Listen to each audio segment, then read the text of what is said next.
یاد رکھیں عید بھی اللہ کی ایک نعمت ہے.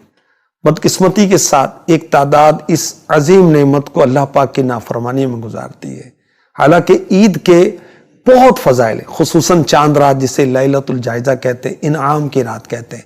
یہ خاص طور پر قدر کرنے والی رات ہے، اپنا جائزہ اور محاسبہ کرنے والی رات ہے. ہم نے ماہ رمضان میں کیا نیک عمل کیے، اللہ پاک کی چھما چھم رحمت برستی رہی. ہم نے کتنا پانے کی کوشش کی، کیا ہم نے ایسے کام کیے کہ مغفرت کی بخشش کی امید باندھیں؟ اور معاملہ کیا ہو رہا ہے، رات شاپنگ سینٹروں میں، شاپنگ مالز میں اور مارکیٹوں میں نوجوان لڑکے لڑکیاں میل جول، توبہ استغفر اللہ، رش کے بہانے مرد عورتوں کے شانے ٹکرا رہے ہیں، نظریں دو چار ہو رہی ہیں، توبہ استغفر اللہ، گرل فرینڈ بوائے فرینڈ، توبہ توبہ توبہ. لڑکیاں بے پردہ گھوم رہی ہیں، مہندی لگوانا اور چوڑیاں چڑھانے کے نام پر اجنبی مردوں کے ہاتھوں میں ہاتھ دے رہی ہیں.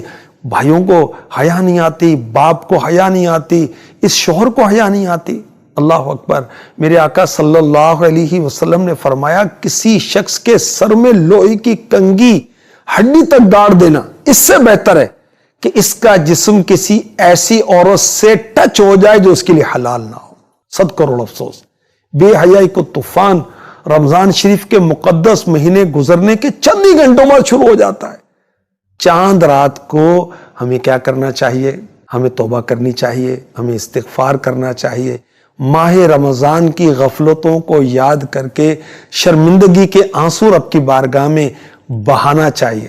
یہ بھی دعاؤں کی قبولیت کی رات ہے. اللہ سے بخشش مانگے، رحمت کے انعامات پانے کے لیے اس کی بارگاہ میں گڑ گڑائیں. عید کے دن بھی گناہوں سے بچنا ہے، سنت مصطفیٰ کے مطابق نماز عید ادا کرنی ہے، رشتہ داروں کے ساتھ اچھا سلوک کرنا ہے، غریبوں کی مدد کرنی ہے.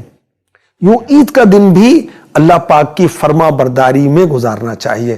ایک بزرگ نے لوگوں کو عید کے دن ہنستے ہوئے دیکھا تو کہا کہ کیا تمہیں معلوم ہو گیا اللہ نے تمہارے نماز روزے قبول کر لیے، تمہاری بخشش کر دی؟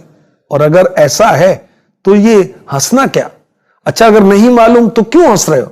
اور اگر یہ معلوم ہو گیا کہ قبول ہوگی تو شکر گزاری کا یہ انداز ہے. اللہ ہمیں عید کی خوشیاں شریعت اسلامیہ کے مطابق گزارنے کی توفیق عطا فرمائے. آمین.